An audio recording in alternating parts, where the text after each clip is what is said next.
The spacer is back from the Silver Fox. So this is what I've had made to modify the damper rod. So you want to take your freshly cleaned out lower leg, your damper rod, put the spring back the correct way, drop your damper rod down inside your stanchion.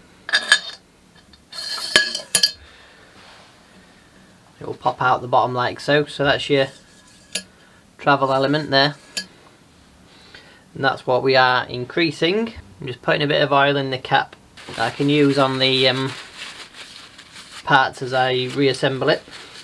Be careful not to knock your bottle over now it's not got a cap on it. So I'll just put a thin film of oil to help with assembly. Make sure everything's clean. So that fits together lovely. That wants to go on the bottom of your damper rod. Now, before I actually install the seals, I'm going to screw the damper rod in place. To hold the damper rod still, I've made this tool. On the end of it is basically a nut which is an inch and an eighth from memory, inch and an eighth I think, and that fits down inside that hex pattern there. So this will go down the fork like that and hold that steady, so I can control and add the right amount of torque to the bolt. I'm just going to do it by feel, I'm not going to do it to an actual torque measurement, and I'm going to put some thread lock on it. I'm not going to go crazy on the blue Loctite, but just enough to hopefully stop me having any problems. Just put a little drop on there. I've been careful whilst assembling this to keep the spacer in the bottom seated. I've used this tool to hold it down whilst I've been tipping the fork up and down. So that's the thread lock on there. And we've hit a problem. The head on that is too big, so that'll have to get machined down. Right, so once again we return from Silver Fox's lair or den with modified bolts. So he's turned these up on the lathe to bring the heads down to be the same width as the standard ones. You'll see these are a bit shallower, but I've checked that and it doesn't matter, there's still clearance on the axle. We were going to take them down but wanted to make sure we kept plenty of depth for the Allen key, so I thought I'd try it like this first, and they do fit. So he's turned them down on the lathe and then re-blacked them to keep them in good shape so it's rust free for as long as possible. So we'll get it fitted. I've got the tool inside, down inside the fork as you'll see there, and just laid on the bench, and I'll fit one of the copper washers, whoops, fit one of the copper washers back to there,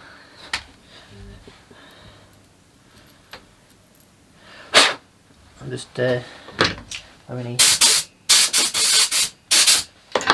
that. So that's ready to go back inside. So start again. Loctite.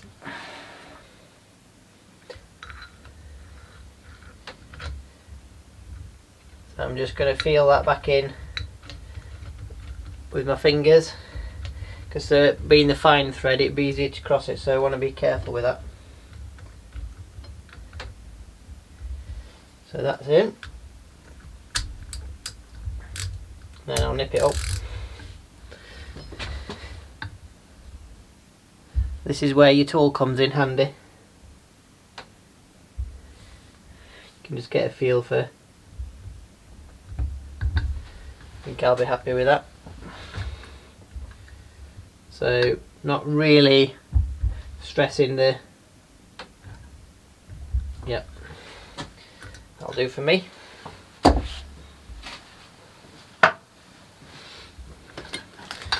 So that's the damper rod in place. Tool again. Fork bush needs driving in first. You put one bush slides down inside here, and then another bush sits in a rebate. It's about a 12mm bush or something like that. Sits in a rebate. So you've got the washer on top of the bush that stays in the fork, and I'm actually, because this fork seal driver, it only just fits inside the upper fork, so if I use that to bash it in, I'm going to risk damaging this part of the fork. So I'm going to utilise the other driver that I've got with a bit of tissue round and use that to seat it. So first thing you got to do, seat that bush.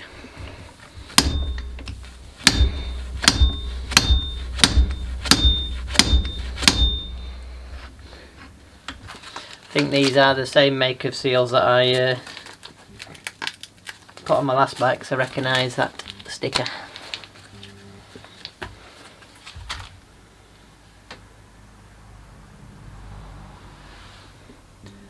So that's the new seal.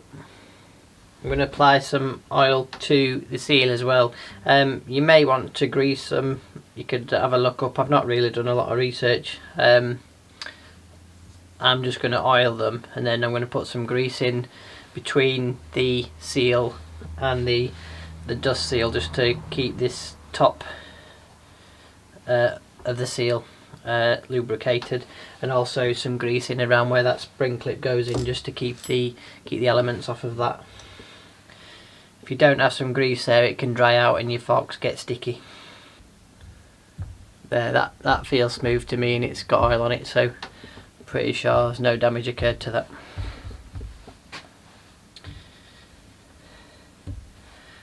And I'll just sink it in a little bit, keep it square, and then that's when you want your seal driver.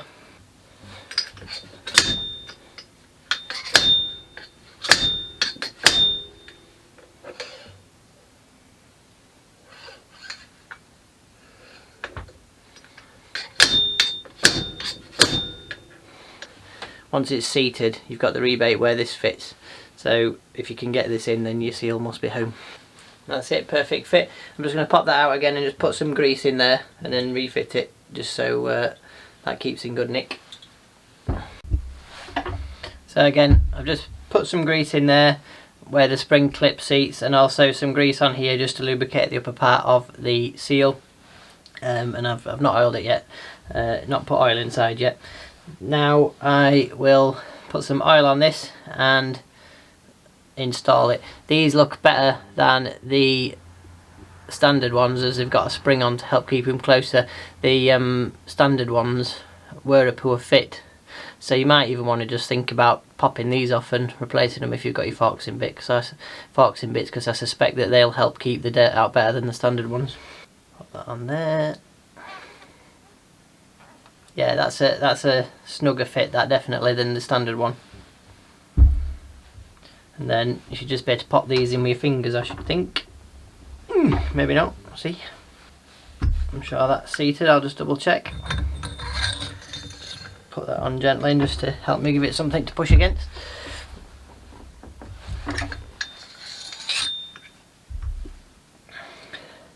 There we go, that's one done. When you've got all the right parts, it's not actually that difficult. After much deliberation, whilst I've been waiting for my new gaiters to arrive, actually, these are the new gaiters I've chosen. They're exactly the same style and size as the old ones, but I think they're made from a slightly better quality rubber, so hopefully they won't get affected by the oil the same that the last ones did, which was very disappointing. So whilst I've been waiting for those to arrive, I've been thinking about the oil level in here. So last time I said I was going to put level it off at 110mm. I've decided to go to 130 just to be on the safe side. I don't know which spec in the manual is correct for the amount of fluid inside the forks, but there's less in the workshop manual and more in your owner's manual. And because there's going to be extra travel on this, I just think I'm better erring on the side of caution. So I've basically matched the travel with the air gap. That's not scientific, but I think there is some rule of thumb thing. So I'm going to go with that for now. So I've gone with 130mm air gap for now. I think I read somewhere some people in the standard setup doing 140mm, but I think I'm safe enough at 130mm. I'll see how I get on and report back when they've been on the bike and I've had a ride on it. So now I need to get on and finish the other fork. So this time around from the start I'm going to put a little bit less oil in, so I'll probably put in 430 or so and then double check it. And I'm going for the 130mm gap. Little interesting point that that Arch Color Red made is that automatic transmission fluid is generally something like the right grade for damper rod forks. So if you found yourself in the middle of nowhere and you had a leaky fork, middle of Mongolia or something, you couldn't find right fork stuff, they might be able to just put ATF fluid in. But don't take that as read.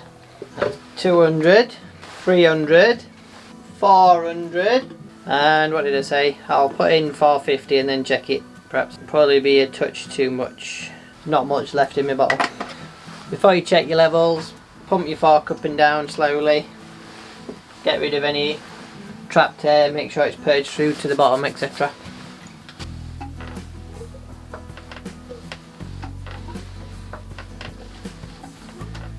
Sounds pretty good to me, doesn't sound like it's got any more air left. Sounds pretty purged. So still got this set, check it hasn't moved, at 130. I'm not sure whether that pulled any out or not.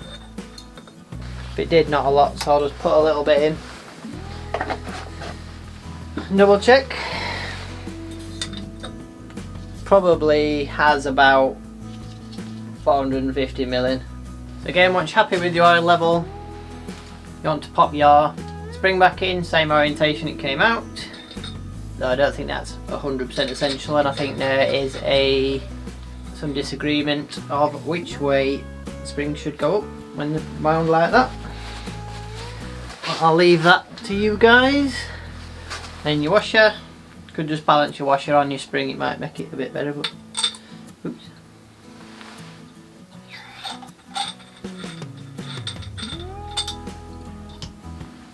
Inchy pops. Yeah, probably lost a few mil of fluid there. And your preload spacer. Pull your fork back up. And your top cap again. Make sure your O-ring has a bit of lube on it, as does everything else. It's not dirty. You should just be able to start it hand tight.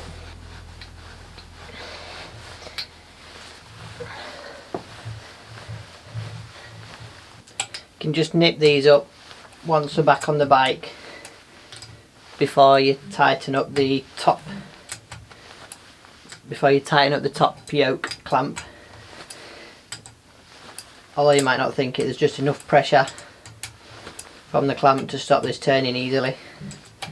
Once it's in place, you just want to leave it loose until you've tightened it up. Just tighten the lower ones to hold it in place whilst you do it.